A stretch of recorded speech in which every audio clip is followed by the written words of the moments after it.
찬송가 442장 함께 찬송하도록 하겠습니다. 찬송가 442장입니다.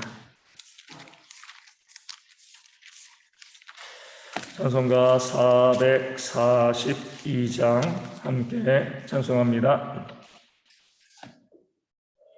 저장 및 고디에 있을 아직 맺혀 있는 그때에 귀에 이르니 소리 들리니 주의 성문 명하다. 주님 나와 동행을 하면서 나를 친구 삼으셨네. 우리 서로 받은 그 기쁨은 알 사람이 없도다. 그 정한 주의 음성 오는 새도 잠잠케 한다. 내게 들리던 주의 음성이 늘 귀에 쟁쟁하다. 주님 나와 동행을 하면서 나를 친구 삼으셨네. 우리 서로 받은 그 기쁨은 알 사람이 없도다. 밤 깊도록 동산하네 주와 함께 있으려 하나. 괴로운 세상에 할 일 많아서 날 가라 명하신다. 주님 나와 동행을 하면서 나를 친구 삼으셨네. 우리 서로 받은 그 기쁨은 알 사람이 없도다. 아멘. 사도신경으로 신앙을 함께 고백합니다. 나는 전능하신 아버지 하나님 천지의 창조주를 믿습니다. 나는 그의 위대하신 아들 우리 주 예수 그리스도를 믿습니다. 그는 성령으로 잉태되어 동정녀 마리아에게서 나시고 본디오 빌라도에게 고난을 받아 십자가에 못 박혀 죽으시고 장사된 지 사흘 만에 죽은 자 가운데서 다시 살아나셨으며 하늘에 오르시어 전능하신 아버지 하나님 우편에 앉아 계시다가 거기로부터 살아있는 자와 죽은 자를 심판하러 오십니다. 나는 성령을 믿으며 거룩한 공교회와 성도의 교제와 죄를 용서받는 것과 몸의 부활과 영생을 믿습니다. 아멘. 고린도전서 11장 1절 말씀을 봅니다. 고린도전서 11장 1절 말씀입니다. 제가 말씀을 읽어드리겠습니다. 내가 그리스도를 본받는 자가 된 것 같이 너희는 나를 본받는 자가 되라. 아멘. 저희가 잘 알고 있는 아주 담대한 말씀이죠. 사도 바울은 먼저 내가 그리스도를 본받는 자 되었다라고 자신의 삶을 소개합니다. 이것 자체도 사도 바울에게는요 정말 놀라운 일이죠. 왜냐하면 우리 예수님 믿기 이전에 이 사도 바울은 정말 탁월한 사람이었습니다. 태어나면서부터 로마의 시민권 가진 자, 세계 1등 시민이었죠. 거기다가 아마 그 아버지가 부자였을 거예요.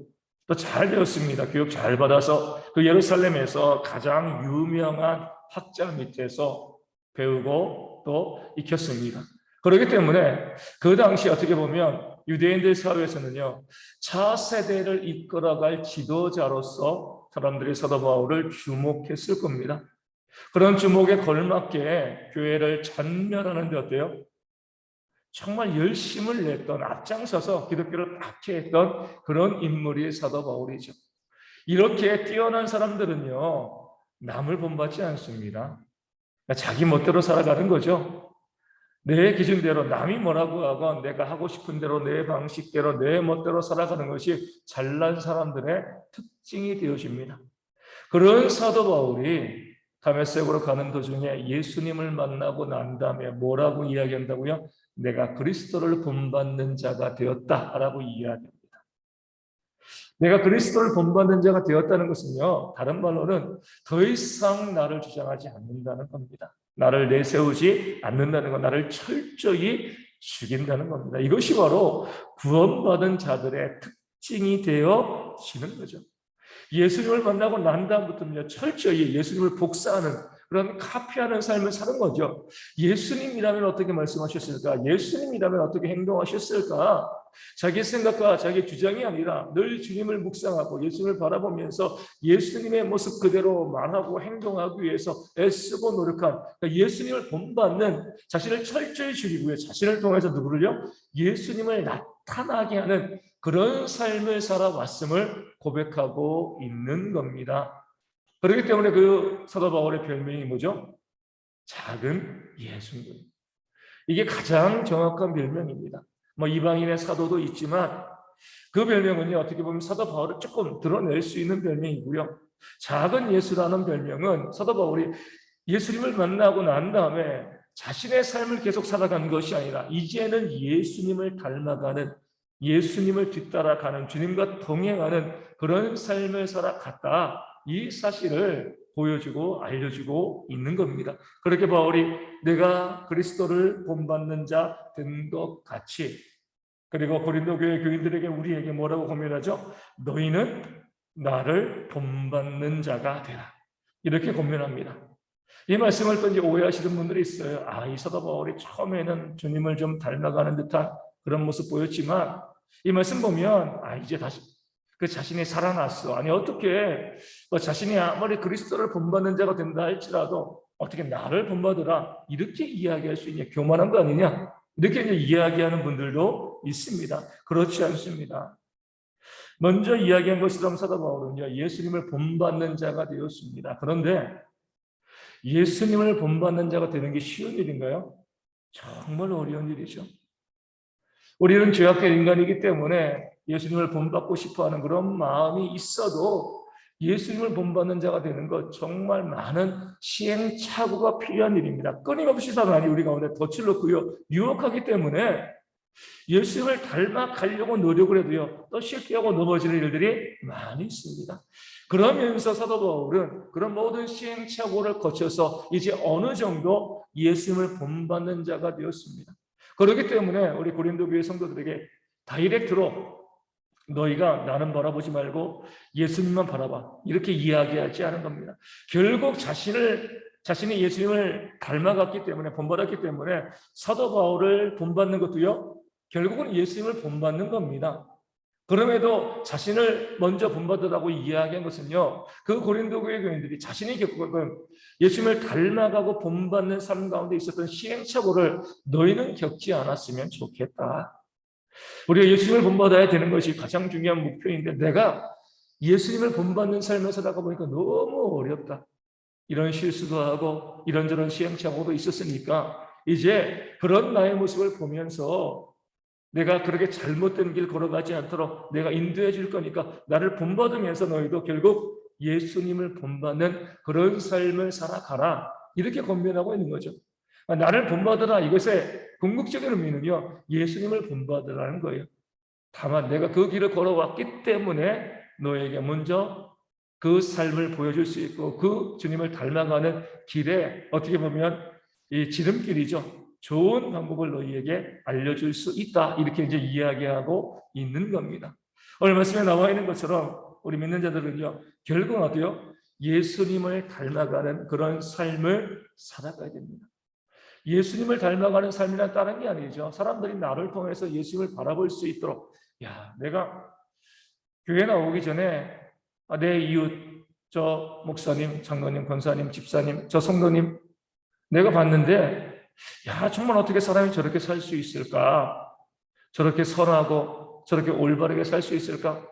궁금했는데 교회에 나와서 성경을 보니까 저 사람이 예수님을 닮아서 저랬구나. 이런 평가를 우리가 받아야 되는 거죠. 어떻게 보면 우리가 완전하지 않지만 내가 성경이 되어지는 거예요. 믿지 않은 사람들이 나를 통해서 뭐예요? 예수님을 만날 수 있고요. 나를 통해서 예수님이 어떤 분인가 발견할 수 있어야 됩니다. 그렇기 때문에 제가 자주 말씀드린 것처럼 교회 하나님 보러 나오는 것이 사람 보러 나오는 건 아니다. 이렇게 말씀하시면 안 돼요. 교회는 사람 보러 나오는 겁니다. 그 사람이 누구를 보여주는 거예요? 하나님을 보여주는 거죠. 그 사람의 실수를 자꾸 감추고요. 아이, 하나님만 봐. 뭐 사람은 다 그래. 이렇게 하다 보면요, 신앙이 자라지가 않는 거죠. 사도 바울이 고백한 것처럼 내가 먼저 예수님을 닮아가고 본받고 그런 자신을 보여주면서 너희는 나를 본받는 자가 되라. 그 사도 바울을 통해서 사람들이 누구를 만나는 거죠? 예수님을 만나는 거죠. 사도 바울은 이렇게 이야기하는 거예요. 나 보러 교회 와. 그러면 그것이 곧 예수님을 보는 것이 될 거야. 사람 보고 교회 오라는 겁니다. 이것이 우리 신앙생활의 목표가 돼요. 끊임없이 내가 예수님처럼 말하고 예수님처럼 행동하고 예수님처럼 사랑하고요. 예수님처럼 섬기는 그런 모습이 내 안에 있어야 됩니다. 그래서 우리 스스로가, 우리 모두가 예수님을 보여주는 그런 삶을 살아갈 때 그것이 참된 성도고 그런 성도들이 모여있는 것이 하나님이 원하시는 진짜 교회가 되어지는 줄로 믿습니다. 그렇게 예수님을 닮아가기 위해서 어떻게 해야 돼요? 자주 만나야지 닮는 겁니다. 자주 만나지 않으면 닮을 수가 없는 거예요. 가장 중요한 것은 늘 성경 말씀을 묵상하는 거죠. 이 성경은 구약은요, 오실 예수님에 대한 기록이고요. 신약은 오신 예수님, 또 다시 오실 예수님에 대한 말씀이죠. 직접적으로 간접적으로 다 예수님을 보여주는 것이 뭐예요? 성경 말씀입니다. 그렇기 때문에 이 성경 말씀을 잘 묵상하고 읽게 되어지면요, 예수님을 계속 만나는 거예요.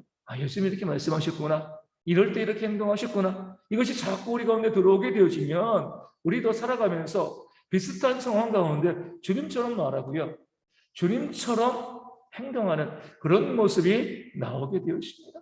또 계속 사단의 유혹이 있으니까 또 기도함으로 성령의 도우심을 구해서 그 유혹에 빠지지 않고 주님을 닮아갈 수 있도록 열심히 예배함을 통하여서 우리 주님을 예배로 만나고 영광 돌리는 그런 삶이 있어야죠. 말씀과 기도와 예배가 우리가 예수님을 만날 수 있는 통로입니다. 말씀과 기도와 예배로 열심히 정말 주님을 만나는 사람들, 그런 사람들은요, 당연히 주님을 닮아갈 수밖에 없고요, 본받을 수밖에 없고 그 삶을 통해서 예수님께서 드러나게 되어질 줄로 믿습니다. 우리 모든 성도들이 왜 교회 나와야 되는 거야? 왜 예배해야지? 왜 말씀을 읽어야지? 다른 거 없는 거죠. 우리가 예수님의 닮은 모습을 보여주고 그것을 통해서 복음을 증거하기 위해서 우리가 나와서 예배하고 또 기도하고 말씀 가운데 거하는 겁니다. 그것을 알고요, 우리 대개 모든 성도들이 말씀과 기도와 예배의 삶에 정말 충성하고 헌신할 수 있는, 그래서 늘 주님을 만나서 우리 모두가 이 교회에 100명의 성도가 있으면 우리 100명의 예수님을 볼 수 있는 그런 교회가 되어줄 수 있도록, 그런 모습으로 교회가 부흥할 수 있도록 기도해 주시면 감사하겠고요. 오늘 하루 땅을 살아가면서도 내 주변에 있는 사람들에게 내 말과 내 행동이 나오는 것이 아니라 예수님의 말과 예수님의 행동을 보여줄 수 있는 그런 저희 모두가 되어질 수 있도록 기도해 주시면 감사하겠습니다. 우리 노유신 권사님 오늘 발인하고 또 화장하고 또 이제 호구봉원에 안치되어집니다. 모든 장례의 절차 가운데 하나님께서 은혜를 더해 주시고 유족들이 위로받고요, 또 온 이 유족들이 다시금 믿음으로 돌아오는 귀한 역사가 있도록 위하여 기도하여 주시고, 우리 교회에서는 5시 40분에 출발하여서 오늘 6시에 발인 예배를 드리게 되어집니다. 우리 모든 예배, 또 우리 화장하게 되었을 때에 저희가 잠시 예배하는 것으로 저희가 이제 모든 장례를 섬기는 것을 마무리하게 되어지는데, 우리 성도들이 함께 그 모든 섬김의 과정 가운데 동참하고 또 격려하고 위로하는 그런 모습이 있도록 또 위하여 기도해 주시면 감사하겠습니다. 선문재한 수사님과 우리 조수록 전원사님과 우리 주님의 위해 박미선 사모님도 후유증과 전이 재발 발생하지 않고 온전히 회복되어 줄 수 있도록 기도하여 주시고, 우리 아프신 분들 또 경제적으로 어려움을 겪고 있는 성도들이 회복되어 줄 수 있도록, 이 더위 가운데 우리 어르신들과 우리 어린아이들이 너무 힘들어하지 않도록 기도하여 주시고요. 그리고 이제 곧 있을 우리 주일학교 여름 행사위에서도 하나님의 은혜 가운데 그 행사들이 잘 진행되어 줄 수 있도록 우리 기도함으로 함께 협력해 주시면 감사하겠습니다. 우리 주기도문 하시겠습니다. 하늘에 계신 우리 아버지, 아버지의 이름을 거룩하게 하시며 아버지의 나라가 오게 하시며 아버지의 뜻이 하늘에서 같이 땅에서도 이루어지게 하소서. 오늘 우리에게 일용할 양식을 주시고 우리가 우리에게 잘못한 사람을 용서하여 준 것 같이 우리 죄를 용서하여 주시고 우리를 시험에 빠지지 않게 하시고 악에서 구하소서. 나라와 권능과 영광이 영원히 아버지의 것입니다. 아멘. 기도하겠습니다.